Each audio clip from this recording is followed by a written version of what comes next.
Penyanyi Yuni Shara membuat sebuah pengakuan yang menimbulkan perdebatan di ruang publik.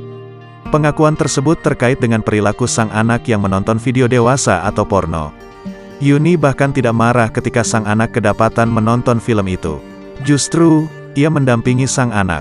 Pernyataan Yuni Shara itu ternyata mendapat reaksi dari Komisi Perlindungan Anak Indonesia, KPAI.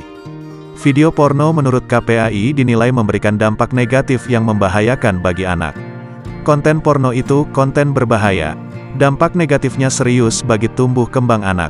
Maka, konten porno tak boleh dilihat anak, tegas Ketua KPAI Susanto.